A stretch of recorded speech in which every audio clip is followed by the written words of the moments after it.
BJP वहां नहीं लड़ती, हमने किसको मात दी? अमर बावरी नेता प्रतिपक्ष को हम पटक के आए हैं। अब हमें वोट कटवा कैसे कहेंगे जी? हमने नेता प्रतिपक्ष को तीसरे नंबर पे धकेला है, हमने सिटिंग विधायक लंबोदर महतो को तीसरे नंबर पे धकेला है, हमने रविंद्र पांडे 5 बार के सांसद को पानी पिलाया है बेरमो में, हमने उनको तीसरे नंबर पे धकेला है। जबकि आप आजसू जेडीयू और बीजेपी गठबंधन है, जयराम महतो अकेले लड़ रहा है। तो अगर साफ शब्दों में कहा जाए, अगर वे लोग चुनाव में नहीं होते हैं तो कम से कम 15 सीट जीतकर जयराम महतो की टीम यहाँ आती।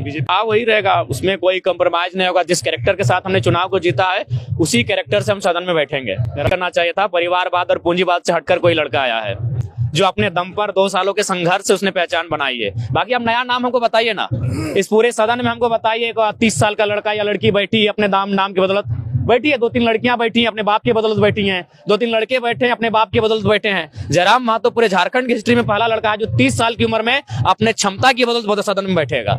उस शख्स का नाम जयराम महतो है। संघर्ष में हमें विश्वास, हमने संघर्ष किया है, हमने 12 बीमारियों को पार किया है, हमने चुनौतियों का सामना किया है, हमने गठबंधन को अस्वीकार किया है, हमने डिप्टी मुख्यमंत्री के पद तक को स्वीकार किया, हमने राज्यसभा के ऊपर को स्वीकार किया है। क्यों ना घुमान करें भाई? विराट कोहली का एक स्टेटमेंट था कि हम अपने प्रदर्शन पे क्यों ना नाच करें। हम 2 बजे रात को प्रैक्टिस करते हैं, लोग 8 बजे रात को जाके सो जाते हैं। तो अगर हमने प्रदर्शन किया है और अपने प्रदर्शन पे गर्व ना करें तो निकम्मे लोग भी हमारी बराबरी करेंगे। हम यहाँ हैं, हम तो कहना चाहेंगे कि ये हमारे आदरणीय जो हेमंत बिस्वा जी बहुत टैलेंटेड पर्सन है, उन्होंने पंचायत अध्यक्ष रूट के गए, उनको मनाने घर पहुंचे। निरंजन राय एक निर्दलीय प्रत्याशी को मनाने घर पहुंचे। जब आपको इतनी बारीकी चीजें दिख गई तो आपको 1932 का खतियान क्यों नहीं दिखा?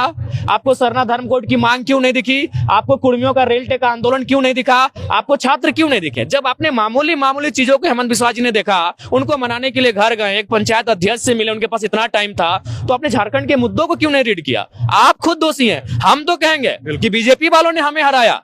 अगर बीजेपी वहां नहीं लड़ती, हमने किसको मात दी? अमर बावरी नेता प्रतिपक्ष को हम पटक के आए हैं। अब हमें वोट कटवा कैसे कहेंगे जी? हमने नेता प्रतिपक्ष को तीसरे नंबर पे धकेला है, हमने सिटिंग विधायक लंबोदर महतो को तीसरे नंबर पे धकेला है, हमने रविंद्र पांडे 5 बार के सांसद को पानी पिलाया है बेरमो में, हमने उनको तीसरे नंबर पे धकेला है। जबकि आप आजसू जेडीयू और बीजेपी गठबंधन है, जयराम महतो अकेले लड़ रहा है। तो अगर साफ शब्दों में कहा जाए, अगर वे लोग चुनाव में नहीं होते हैं तो कम से कम 15 सीट जीतकर जयराम महतो की टीम यहाँ आती। चलिए हम अपना अकाउंट सार्वजनिक करेंगे, हम अपना अकाउंट चुनाव आयोग को सार्वजनिक करेंगे। आया है लगभग 40 लाख के आसपास चंदा आया है। किसी ने दुबई से भेजा है, किसी ने सऊदी से भेजा है, किसी ने महाराष्ट्र से भेजा है, किसी ने तेलंगाना से भेजा है। शर्म क्या जी? आया है 40 लाख का चंदा आया है। हमारे हर एक प्रत्याशी को 15-20 लाख का चंदा आया है। वो क्राउड फंडिंग है। हम तो कॉर्पोरेट की फंडिंग से नहीं आए हैं, हम तो टाटा बीसीएल की दलाली लेके नहीं आए हैं, हम जनता के पैसे से आए हैं और छाती ठोक के जनता के लिए बात करेंगे। महतो के शहादत से झारखंड राज्य बना है। अगर यहाँ गोली नहीं लगे तो झारखंड राज्य नहीं बनता।